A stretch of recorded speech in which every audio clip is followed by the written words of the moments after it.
Good morning, everybody. Hope you can all hear me. I'll try and speak up.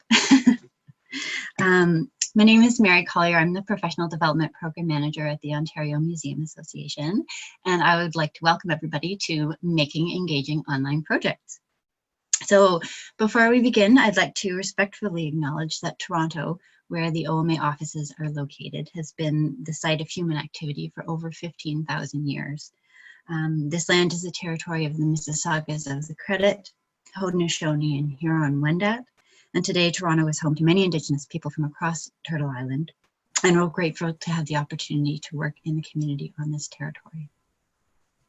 So thank you all for being here this morning. I hope you're all ready for a very engaging and timely conversation. I just want to start off by making sure that everybody knows how to participate today. So you'll see the slides on the screen. You'll hear the presenter speak. And if you'd like to send a question to the presenter, just use the Q&A function, which you'll be able to see at the bottom of your screen. If you'd like to say hello to your colleagues and just have a bit of a chat, you can use the chat feature, which is also accessible at the bottom of your screen as well. My colleague Christopher Shackleton is signed in as the Ontario Museum Association, so if you have any technical questions, he'd be happy to help. So we'll be monitoring the Q&A throughout the webinar today, and we'll do our best to get your questions answered following the presentation. The webinar is being recorded and will be made available with the slides as well following the webinar. So I should go to my next slide. There we go. Today's webinar will be 1 hour. We'll begin with an introduction, and then I'll pass it over to our speaker today.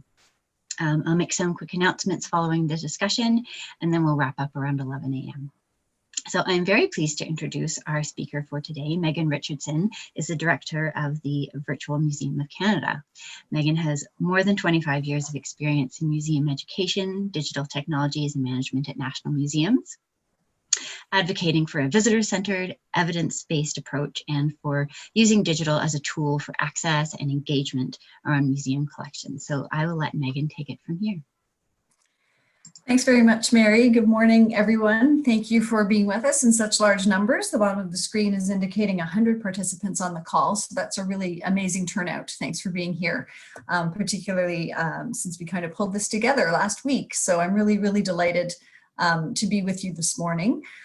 I'm going to just start by turning off my video and sharing my screen. And then maybe Mary can just unmute for a second and just confirm with me that you can in fact see my screen. So doing that now.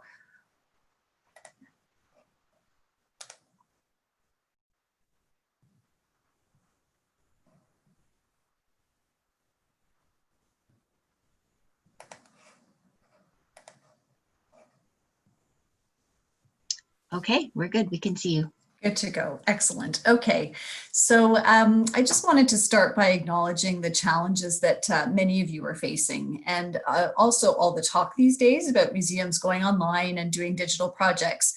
I really hope that you'll find what I share today to be useful and energizing for you at this particular point in time. We're also dealing with some pretty crazy weather in Ottawa. I did a couple of these webinars last week on Wednesday when it was 35 degrees in the room that I was speaking from. And then today it was 9 degrees and I'm sitting here wrapped up in a blanket. So I know that Ontario is sort of cycling wildly in terms of temperature. So that's an added feature to our days these days. So just to sort of by way of introduction, this morning we're going to be looking at some of the exciting changes that the Virtual Museum of Canada is making to better serve you and your visitors.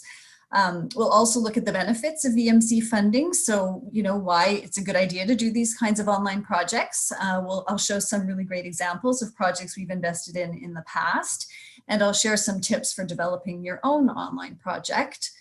And there'll be time for questions at the end.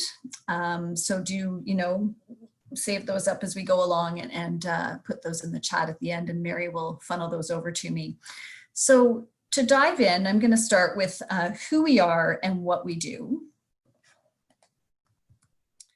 The Virtual Museum of Canada, or VMC for short, is a national investment program for museums and heritage organizations right across the country. And this map shows the location of organizations that have received our funding during the past 5 years. It's not a zoomable in this particular form, but if I were to zoom in, you'd see a high concentration of balloons on the Ontario, sort of southern Ontario, around the Great Lakes region, and we would love to see more dots coming sprinkled around the whole province. So keep that in mind for those of you who are tuning in from various regions of the province. VMC is managed by the Canadian Museum of History in Gatineau, Quebec, and this is a slide of the museum. And each year we invest up to $2.2 million to support the development of online projects by Canadian museums and heritage organizations like all of you. You are our key stakeholders. The kinds of things that we invest in are virtual exhibits and virtual tours, web-based games and applications, and educational resources, and other things as well, online projects. And all the projects are really designed to provide a rich and engaging experience for online audiences. So they're developed with audiences in mind. And I realized just a minute ago, I called those things on the map balloons. The word I was looking for was pins, and now it comes to me. So we want to see pins all over Ontario.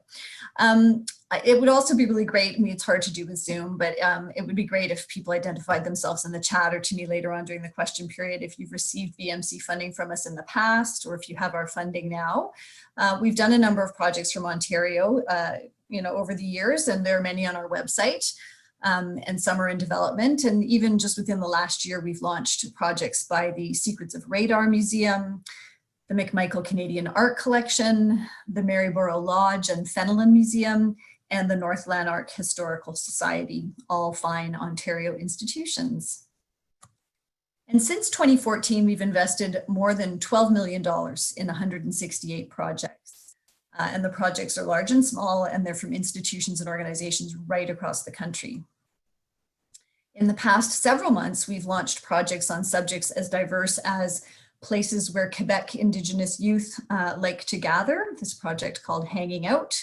We've also launched a project on art and craft objects fashioned by Canadian soldiers during wartime, Inuit artworks on paper, and the 1998 ice storm, which some of you I'm sure will remember. So you can just see in those 4 slides the range of things that we invest in, the range of subjects. Now the VMC is an investment program, which for us means 2 main things. It means that the projects are developed and they're paid out in phases, and each phase has a deliverable that the VMC approves. So you do the chunk of work, you submit it for approval, it goes through sometimes, a cycle of review and tweaking, and then, it gets resubmitted. And then once it's approved, you move on to the next phase of work, and that triggers the funding for the phase that you've just completed. So projects are phased and paid out in phases with deliverables. And then the second thing is that our support isn't just financial. An experienced program officer in our team guides and supports you through the development process. And we also have digital technology staff to advise on technical matters. So those 2 things are what make us an investment program rather than something like a grant program. And here is a picture of our lovely team in the Grand Hall of the Canadian Museum of History. So these are really very exciting times for the Virtual Museum of Canada, and it's really why it's great for me to have this chance to speak with you this morning. We're coming to the end of a major program renewal to better serve the Canadian Museum and Heritage community, who we do really consider our primary stakeholders. Some changes will be evident in our next call for proposals, and here's where I would encourage you to note the date of that. The next call opens on June 17th, so just in a couple of weeks. And we'll be launching other improvements to the program later on in the year as we go along. But plans, of course, like for all of you, may be impacted by the pandemic. So starting in June, there will be 1 annual call for proposals with 3 investment streams to choose from. So the small investment stream, which some of you will know as the community story stream, gives you $15,000 and a WordPress template in which to build your own community stories online exhibit. So that's the stream that in the past has been called Community Stories, is now called our small stream.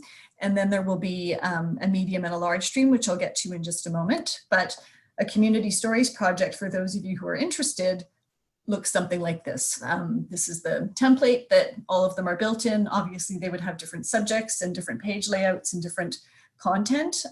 So they all look quite different in terms of their, the way the different pages look, but the overall design is the same with that header text and the general approach. So the left side of the slide shows you the landing page of this project about a train wreck in the town of Almont in 1942. So you would have the introductory text and a key image at the top and some images in that column on the right-hand side.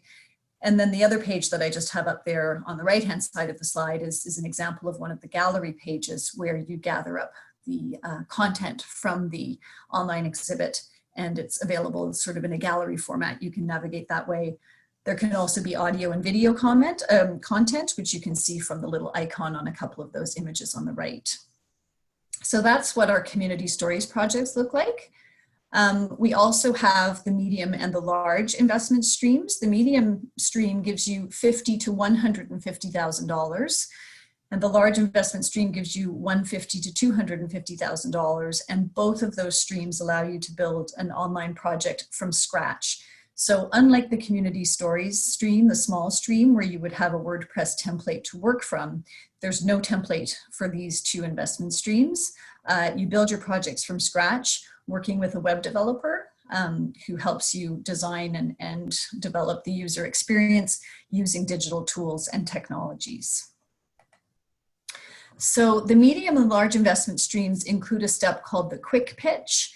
And before you prepare your proposal, you can submit answers to 5 simple questions. Members of our National Advisory Committee review the questions and you get feedback that helps you to shape your project. So we introduced the quick pitch step a couple of years ago based on feedback from the National Museum and Heritage community.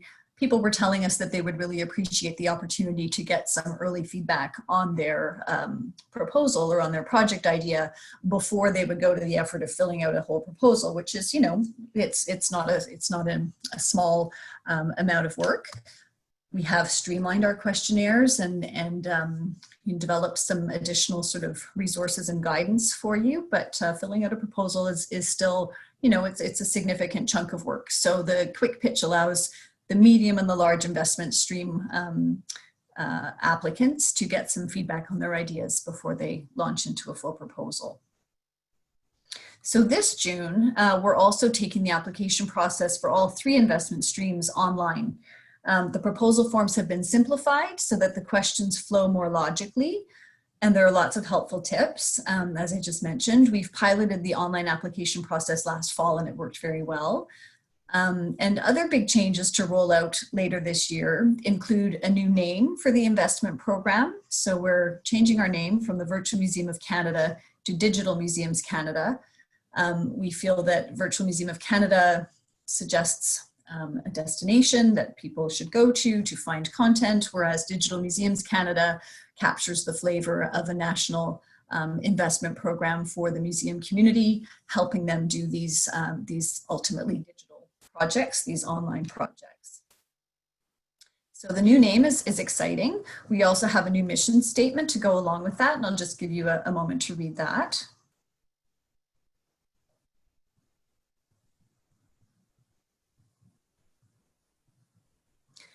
And there will also be new branding to go along with the new name and a brand new website as well. So the website's really exciting. It's in development now and it should launch later this year. We have information on the website about the investment streams and how to apply to them. We have a lot of projects that we've invested in the past for you to explore for inspiration and information. We have an archive for the community stories projects. We'll also be providing resources for doing online projects, so to give you some tips and help in doing that work.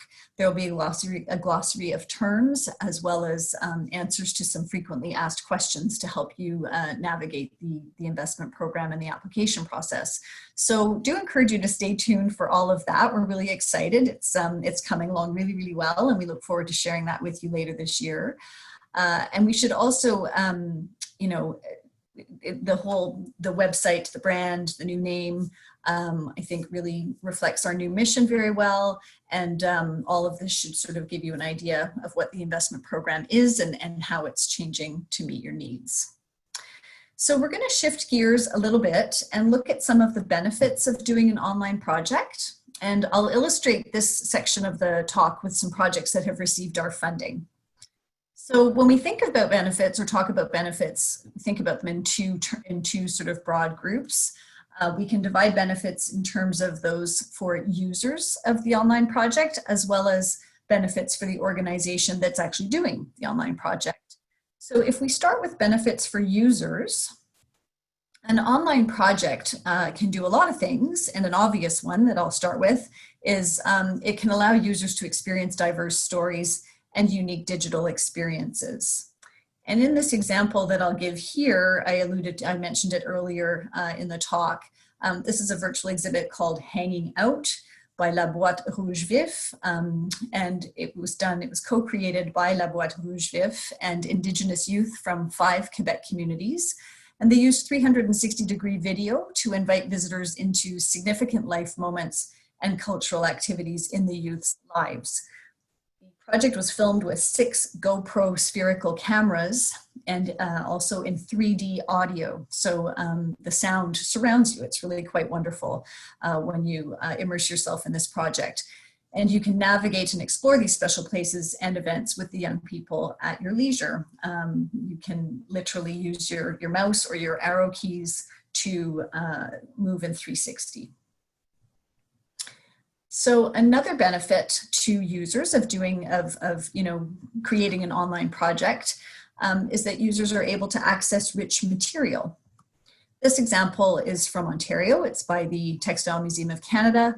It's called Narrative Threads, Crafting the Canadian Quilt, and it presents a diverse array of handicrafts and folk art. And the accompanying stories reflect the role of these objects in shaping the country. The page I have up on the screen shows artifacts from Central Canada that were curated by the Textile Museum alongside artifacts sent in by the public. So here you can see this particular project, as do many on our site, but this is a great example of giving users access to really rich material. And in fact, in this case, users can contribute their own great material. Another benefit from an online project is that users can fill a knowledge gap. And this example is one I like to share because it's called Land of Thundering Snow by Revelstoke Museum and Archives out west. And it looks at snow avalanches and their impact on people and nature in Canada. It's got a ton of rich information, science of avalanches, avalanche safety. There's a call to action to the public to help gather information about avalanches. There's a historical perspective on it. There's just really rich, layered information here presented in an attractive way. There's video, there are still images. It's a really information-rich website for users. So obviously, we hope too that a lot of these projects will provide enjoyment for users as well as inspiration. And this is a project called Images on Stone, a virtual exhibition on rock art in Canada, and it's by the Musée de la Civilisation in Quebec City. And it features, as a lovely sort of animated element, it features video shot by drone. And it really, for me anyway, and I know for a lot of people who see these videos, it contributes to the user's enjoyment and inspiration. I took the executive decision not to show the video as part of this presentation because things like that can fail notoriously during live presentations. But all of the projects that I'm showing you are on our website, the current website called virtualmuseum.ca.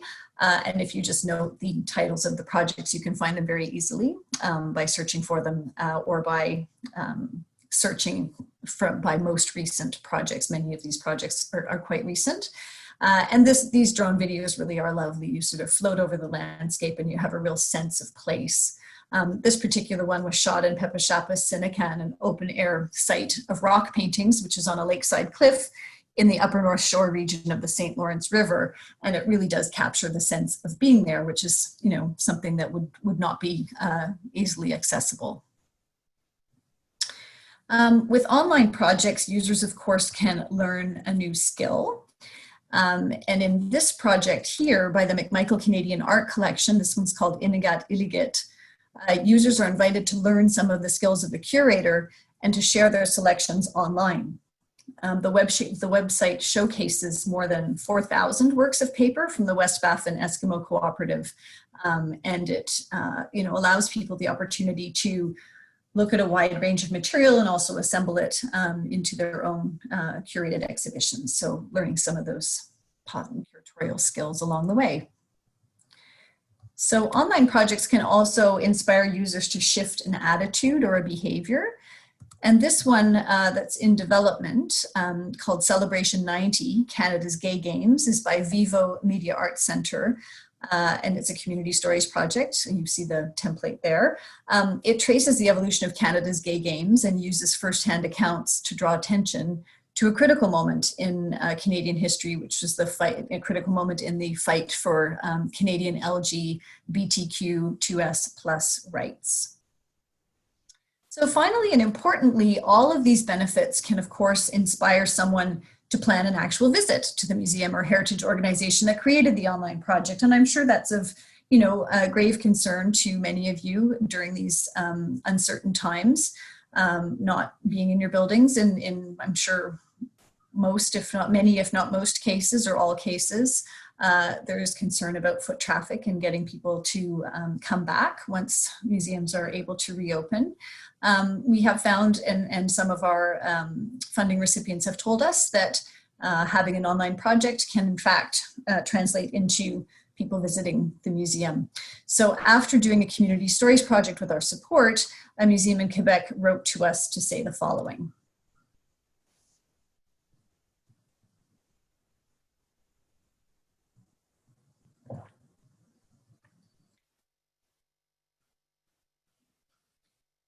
So no guesses as to what the exhibition was on. Eel fishing, very specific, but it's lovely that their online project translated into, a great visit from this visitor to that exhibit and to that institution. In terms of benefits for organizations, if we leave behind the users for now and we talk about the organizations that do the online projects, there are many benefits for them as well. The organization can, of course, create dynamic user experiences. And this example is one I like to share of the Potlatch Gallery by the Umista Cultural Society in a project called Living Tradition, the Kwakwaka'wakw Potlatch on the Northwest Coast. And this one allows you to, it's a virtual tour that lets you explore the gallery spaces and zoom in on key objects. So you see in the upper left of the slide, the floor plan of the galleries. The space indicated in red shows you which gallery we're in. The arrow on the floor allows you to navigate through the spaces, and you can just use your arrow keys or your mouse to move through the spaces, and then you're able to zoom in on individual objects and pop those out and rotate them in 360 degrees and get up close to them to see how they're made. It's really very well done. And text and videos of the objects in use, as well as audio recordings, enhance the experience further. So that's a really great example of a virtual tour that gives you terrific access to these objects in a dynamic way. Online projects, of course, also let organizations do things that are different from or not feasible in the physical world. This virtual tour here of the Monastery of the Ursulines of Quebec is by the Pôle Culturel du Monastère, and it literally gives access to a place you wouldn't otherwise have been able to visit, which is the private house of nuns. And this project has really taken on new importance now that the monastery is closed and the nuns have left. In a very real sense, it preserves and presents this special building as well as its contents and stories. So that idea of doing something that you wouldn't be able to do in the physical world, in this case, gain access to a restricted building. Another example would be if you wanted to exhibit a large number of very large objects. Maybe you wanted to show 50 or 100 canoes and you couldn't physically do that in your space. You are able to do that in the virtual space much more easily. So that idea of doing things that are different from or not feasible in the physical world, it can be embedded in a lot of projects in a very interesting way. Organizations, of course, can also share their collections and their stories related to their collections much more widely by doing an online project. This is a really recent example. This is a community stories project by the Admiralty House Communications Museum in Mount Pearl, Newfoundland. And it tells the story of a 1918 shipwreck where 93 souls were lost. And in a recent interview for her local CBC radio, museum manager Sarah Ryan spoke really eloquently about, and here's where I'll quote Sarah, how the virtual exhibit will help reach people all over the world, and it'll help locals learn the history, especially while museums are closed to the public because of the pandemic. So this is a really strong example of how this, museum in a small community in Newfoundland was able to share their collection and their story much more widely and have it featured on the local CBC radio. So of course, organizations can also preserve history, heritage, and culture through an online project. There's the sharing feature, but there's also the preservation sort of side of it. And there's a ton of rich content on this particular website. It's a Stolo Coast Salish community in the Fraser River Valley. It's a very rich site that I would encourage you to spend some time on. It was done by the Stolo Research and Resource Management Center in Chilliwack, BC. This particular section of the site is the language resources section, where audio recordings of the endangered Halkomelem language are used to educate visitors to the site, and indeed I think members of the community, about the nature and the significance of this nation's knowledge and cultural heritage. So if you click on the individual words, you hear the pronunciation and the definition is there. And it's a wonderful way of preserving those sounds and those words for people to have easy access. So online projects, of course, can highlight new research by an organization, and sometimes that research is so recent, it's just being wrapped up when the project is in development. So this particular community stories hasn't launched yet. It's by a group called Archéomamo Côte Nord in Quebec.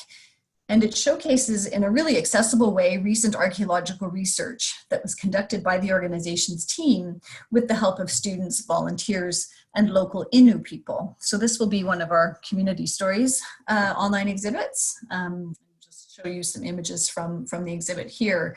And the findings, in fact, from this archaeological research have yielded rich information about the first occupants of an area along the St. Lawrence River. And this group now is able to share those findings through a community stories project. So you're also able to digitize some of your collection as part of a VMC funded project.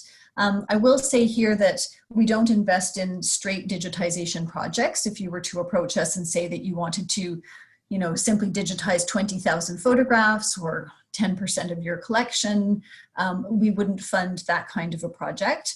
But if digitization is part of a larger project where you're creating a rich experience for visitors, using digital tools and technologies, and it's a very visitor-centered approach, digitization in that context is an eligible expense. And this example here that I'll share is by the Jardin de Métis, and it's called Touring the Gaspé Peninsula, the History of an Epic Road Trip. It tells the story of a really well-known and well-loved sightseeing circuit, and showcases the organization's documentary collection, which you can see some examples of on the right side of the screen in the gallery page. And the collection tells the story of the Gaspé tour, from building the actual road that people would take the tour on to actually creating the area as a holiday destination. So great example here of digitizing part of the collection to incorporate it in a story. So there are some other benefits too to doing an online project that are reported by most of the museums and the heritage organizations that we work with. We often hear from people about improvements in the digital, museological, and storytelling skills of staff and volunteers while they're working on a VMC funded project. And I'll just share a quote here from Lori Dauncey.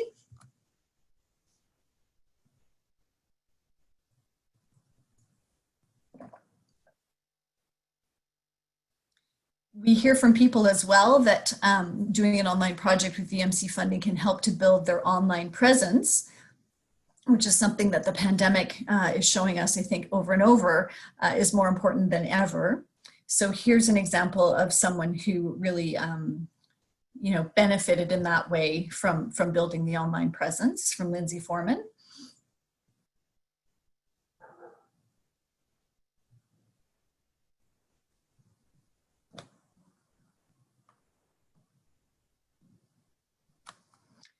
Reaching existing and new audiences is also a really big part of or a big benefit of doing an online project. Think of the example that I gave earlier about the Newfoundland shipwreck story going far and wide, thanks to CBC Radio. So it's a way to, reach out beyond your community perhaps and engage new audiences with your story. And organizations often report as well, this is the sort of the last general benefit for organizations, they report that they're able to grow their networks and build new relationships. This is a recent project by the Association des Pourvoiries de la Mauricie, and it's about the evolution of fishing in the region.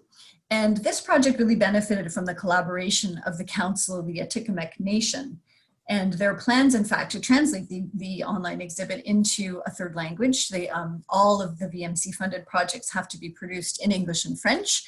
This particular project is working on also making the online exhibit available in Atikamekw, the third language and the language of the community with whom the organization worked most closely to create this project. So that's a lovely example there of growing your network and building new relationships. So that's all I'll say for now about actual benefits to the users of online projects as well as to the organizations of doing an online project. I hope you can, from those examples, start to see the value for both you and your audiences of doing this kind of work. And I'll move now to the last part of the presentation, which is 5 questions to help you start thinking about doing an online project, and 4 tips for actually applying to the Virtual Museum of Canada investment program.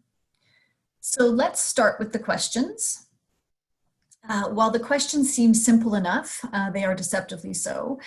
We have found that they can really trigger lots of thinking and discussion. Sometimes the simplest questions are the ones that,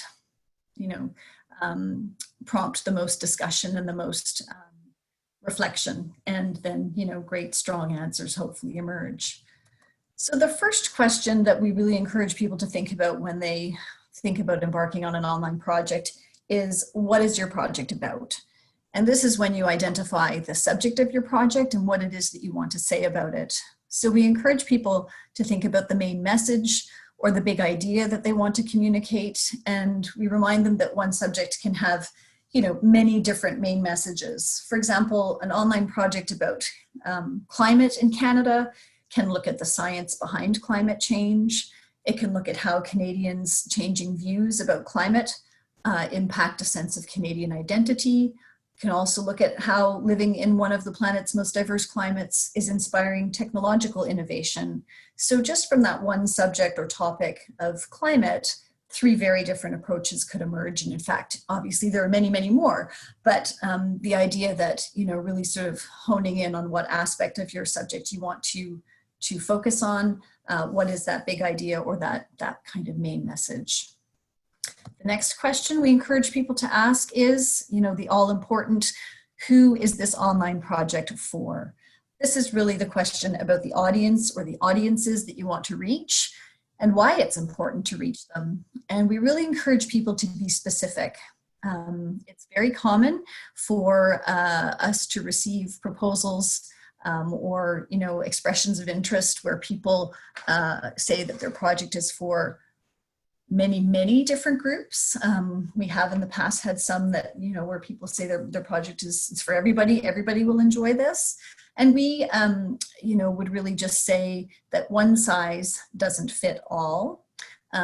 It's not really possible for one online project to meet the needs of students from kindergarten to grade 12, as well as post-secondary students, as well as tourists, as well as, armchair historians.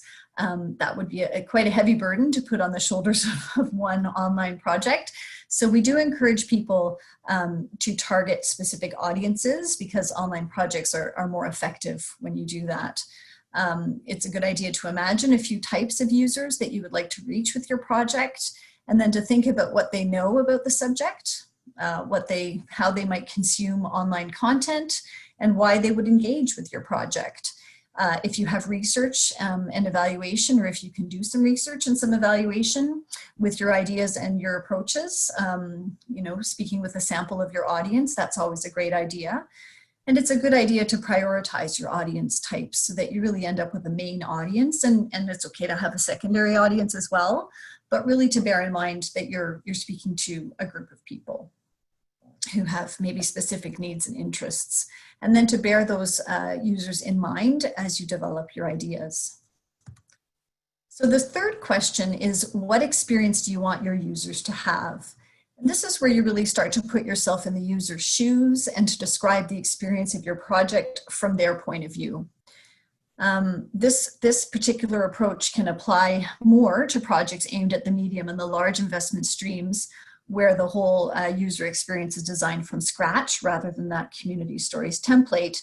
But we still say, you know, for people interested in the small stream or the community stories stream, that they'll need to think about how they'll engage users through things like their storytelling voice, their choices of content, how they lay out the pages. There are still elements of a community stories project that, you know, require careful thought in terms of those target audiences. We want people to think in this case about how they'll bring their content to life for the target audience. For projects being designed from scratch, how they'll leverage the power of digital tools and technologies to support the user experience that they want their users to have. Maybe they even want people to do things that aren't possible in their museum. Some of the things I mentioned and showed earlier on, like drone photography or assembling large numbers of objects, or, you know, access to a place you wouldn't normally be able to see. So thinking about using digital tools and technologies to bring all of that to life.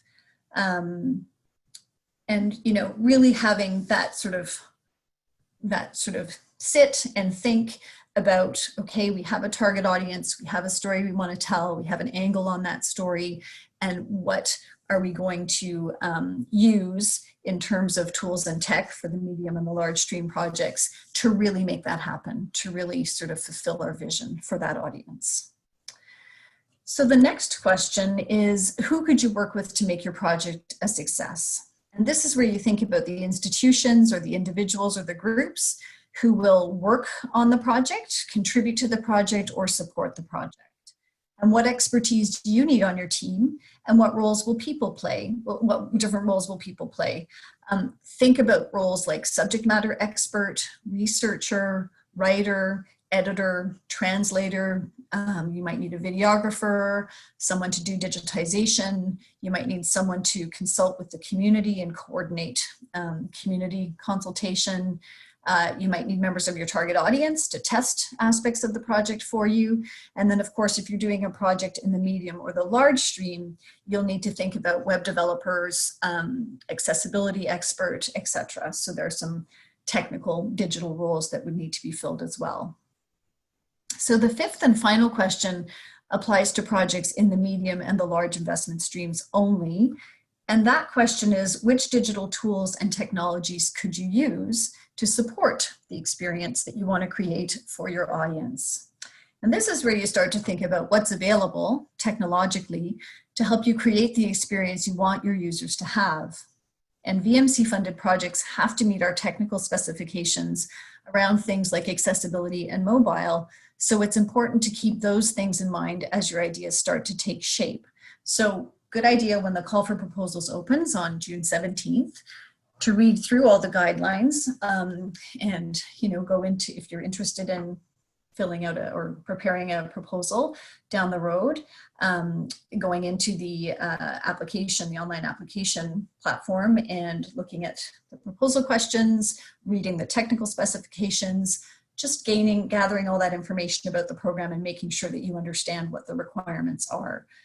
Because projects won't pass through the different phases of development if they don't meet the technical specifications as agreed at the beginning of the project.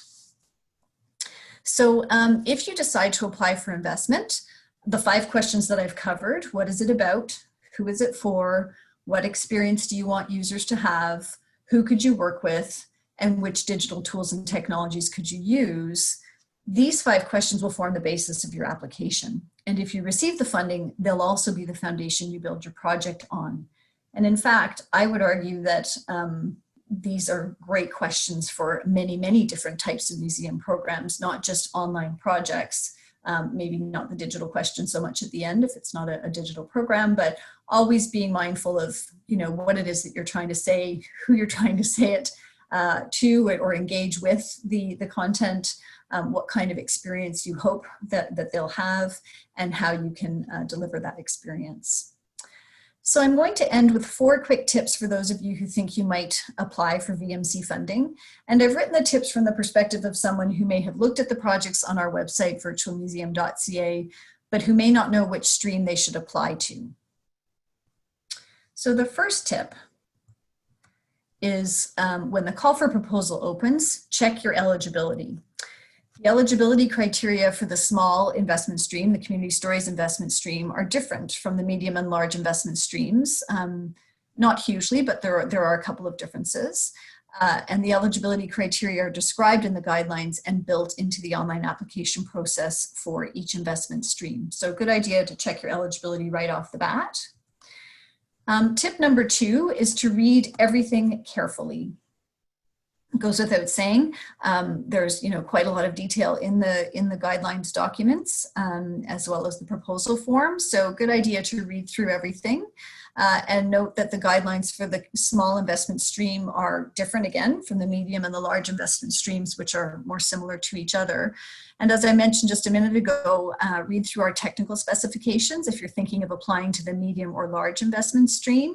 And if you've got a web developer already in your team or on staff, good idea to make sure that they're aware of what's in the technical specifications and have any discussions around that you need to have. Reading everything carefully includes looking closely at the criteria that proposals will be evaluated against, and you'll find these in the guidelines. So a good idea to see how the proposals are evaluated, and those criteria are different for each investment stream. So tip number 3 is pick an investment stream, small, medium, or large. It can be helpful to map your project idea onto the proposal evaluation criteria, again, to see which stream fits best. And if you're still not sure between, say, the medium and the large investment streams, you can always submit a quick pitch to get some early feedback on your project idea. So the 4th and final tip is start developing your proposal early. You'll need to consider your target audience, consult your team, and review the program documents throughout this process. And it does take time. And because it's an online application process, it's usually a good idea not to wait until the last minute to submit your proposal in case there's some kind of hiccup. So good idea to get that going early. And a little bonus tip at the very end is to contact us if you have a question. We're here to help and happy to do so. So just to wrap up, I hope that all of this has given you an idea of what the Virtual Museum of Canada Investment Program is about. And I hope that you're encouraged and excited, dare I say even inspired, by the projects that I've shown you and the benefits that I've shared about how online projects, the kinds of experiences that online projects can offer to you and your users. And I hope that you'll use the questions and tips to start thinking perhaps about your own project. So just to recap, the call for proposals for all 3 investment streams will open on June 17th. Right now, the medium and large streams will close on October 28th, and the small stream will close on November 25th. And I really hope that we'll see some proposals from Ontario in the mix. That would be lovely. So I'm just going to end by saying thanks very much for listening, and I'm happy to answer any questions that you might have now. Great, thank you very much, Megan. There's a lot of really great information about the program. You're welcome.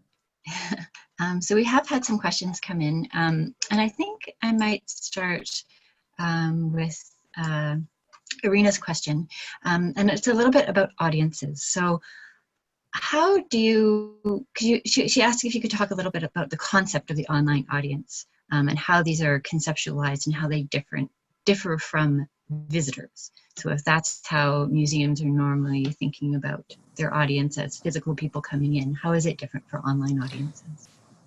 I think it's actually quite similar in many ways. You've got, you know, with physical audiences, you're thinking about their needs and their interests and maybe how much time they have and, you know, maybe their reasons for being there. You know, motivation is often a good way to think about audiences. You know, why are they here? Whether it's why are they online in my online project or why are they in my physical space? It's a good idea to consider what brought them there, what their own sorts of needs and interests might be, and values and sources of satisfaction, and how you can maybe try and meet those with the online project.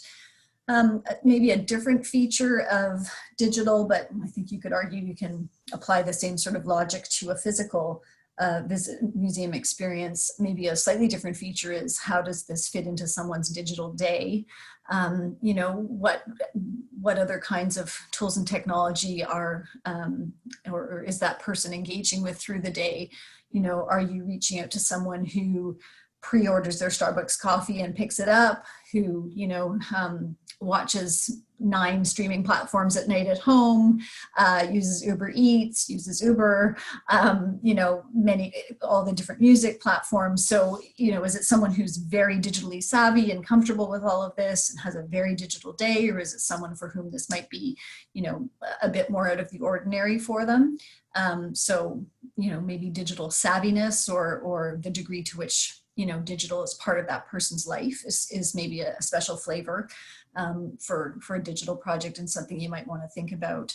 And then, of course, you know, what your own institutional objectives are for this project. And something that I didn't mention, but I think it's worth mentioning is, you know, before you embark on one of these things, make sure that you need to be doing a digital project. Like, make sure that digital makes sense, that you couldn't do it just as easily and maybe more quickly or less expensively, or, you know, maybe you have the different skills in place for something like a publication or a 3D exhibit or a family program. Like, make sure that what you want to do is well suited to the digital format, and vice versa, and that you can really do something special using digital that will help you meet your objectives in a way that doing it in some other form wouldn't.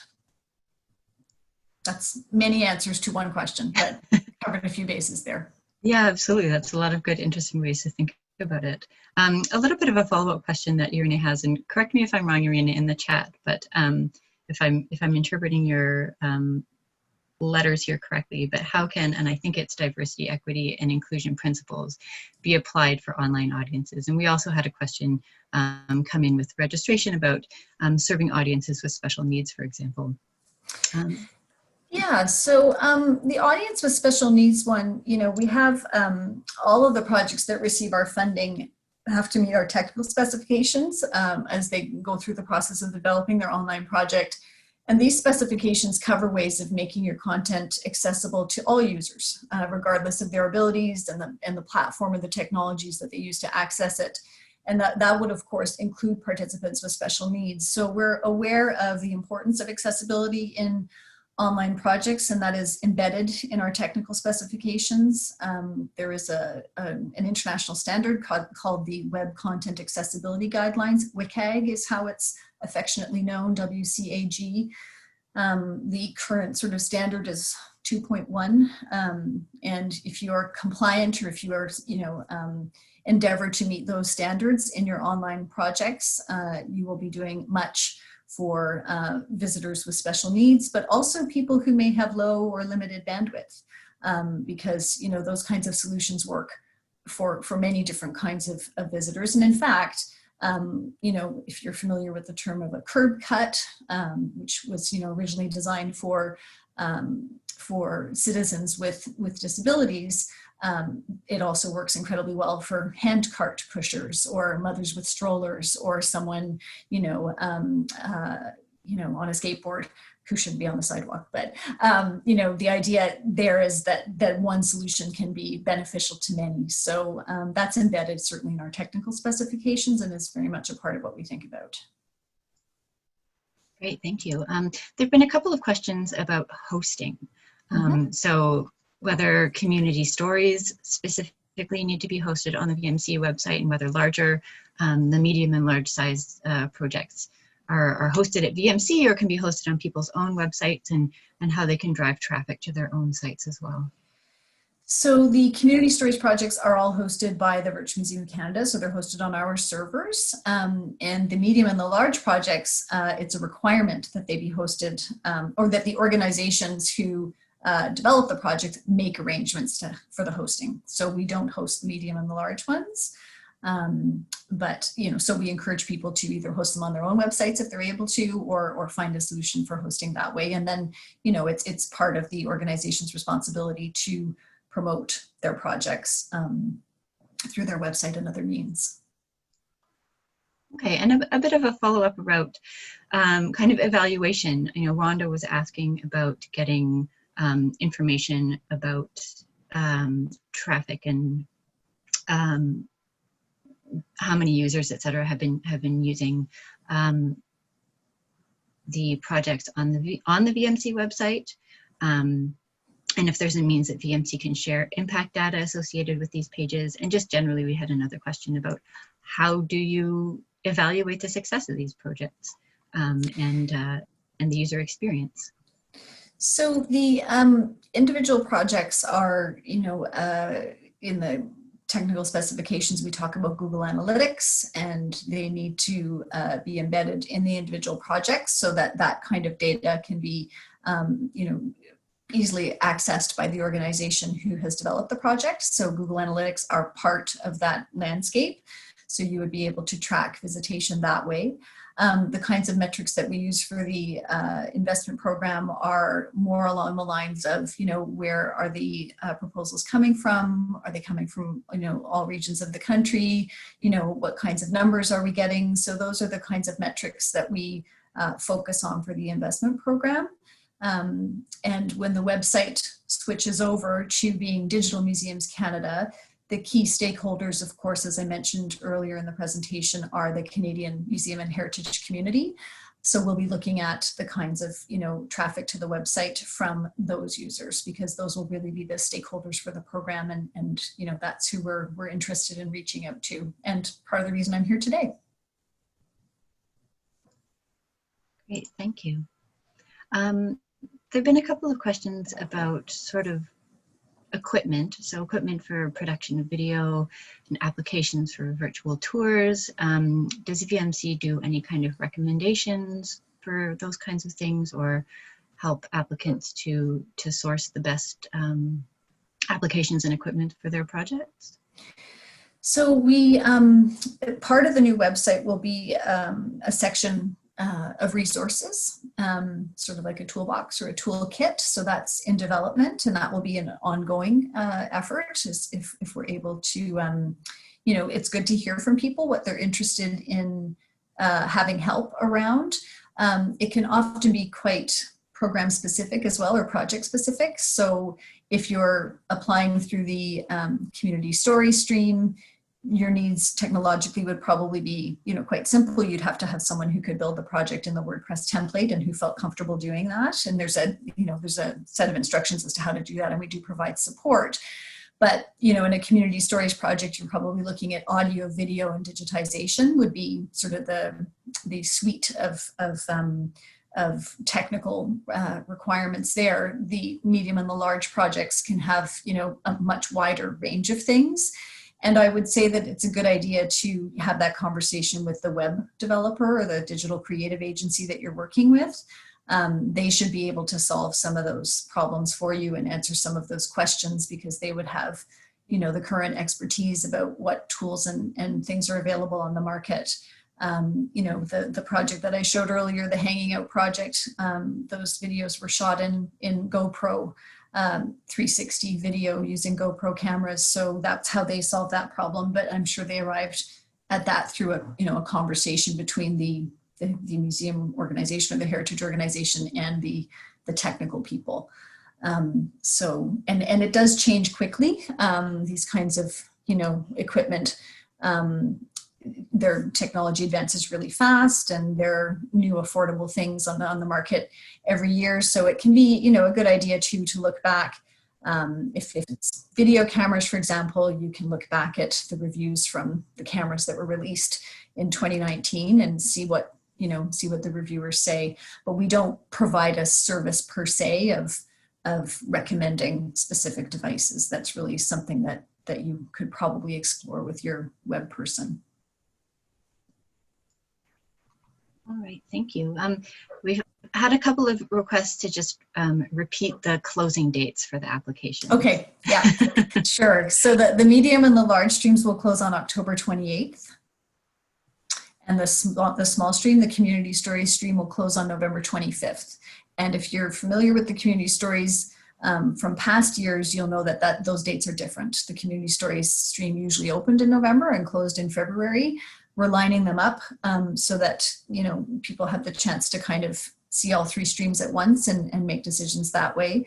And we've also, the streams are now open the community stories stream is open for, I made a little note yesterday, let me just see. Oh, community stories is open for 23 weeks.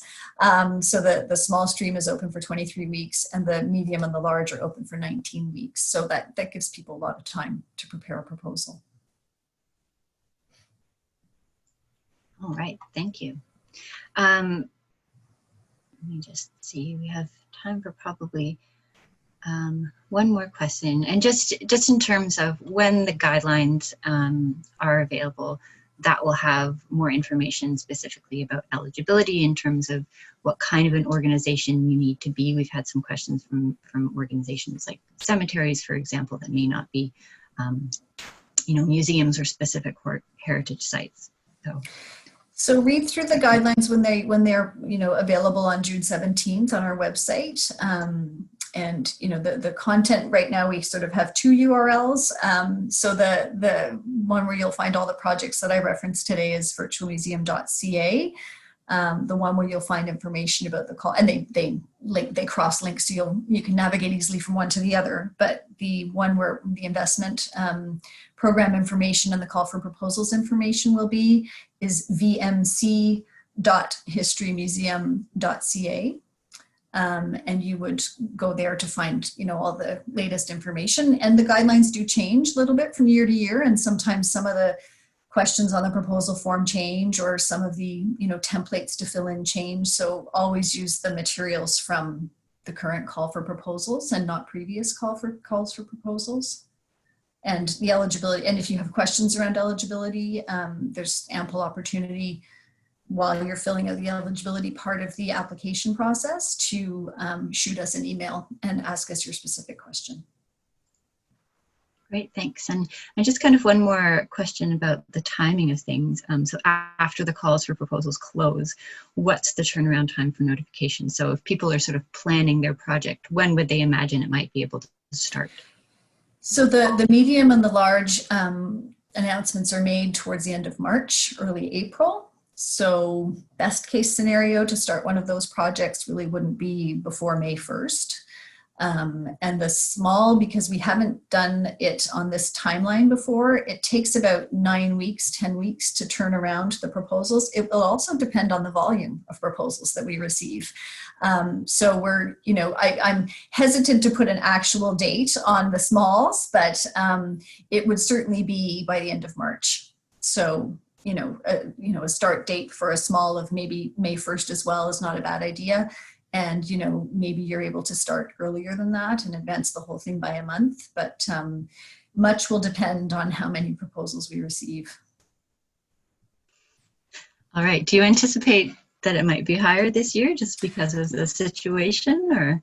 That's a great question, Mary. We've asked ourselves that question, quite a bit since the pandemic sort of happened. And it's hard to say. I think it could go either way. I think people will either have, a bit more time than they normally would if they're involved heavily in operations, and they might be able to devote a little bit more thought and effort to putting together a proposal.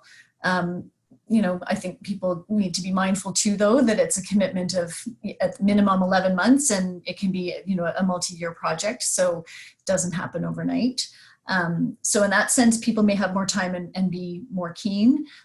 In another sense, it may just not feel like a priority when people are, planning to come back into their buildings and get caught up on things. So I think digital is always a great, item to have on your menu. I think it's a great sort of tool to have in your toolkit.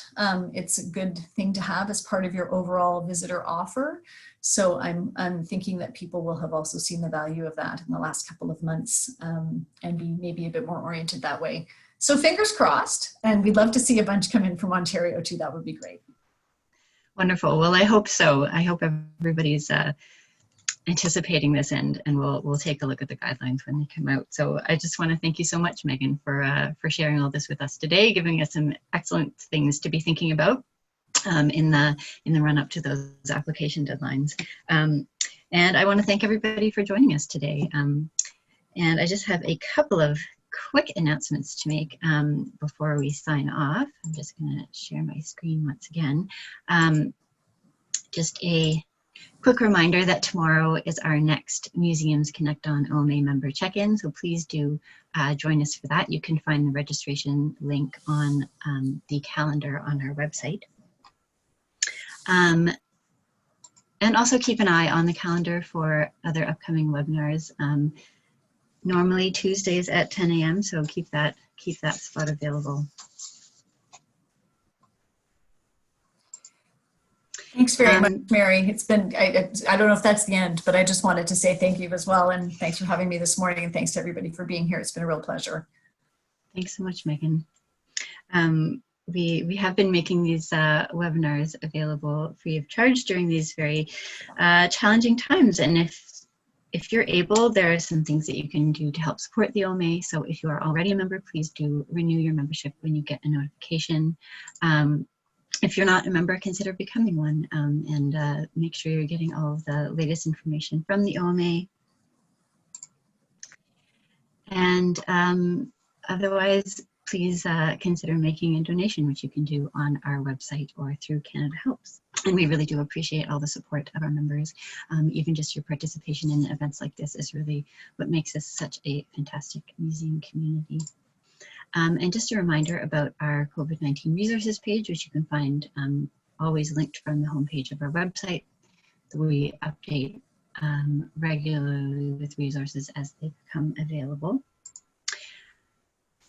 And I would like to remind you that when you leave, you will be sent to an evaluation that you can provide us some feedback on how we did today, other topics and ideas that you'd like for future webinars or other professional development.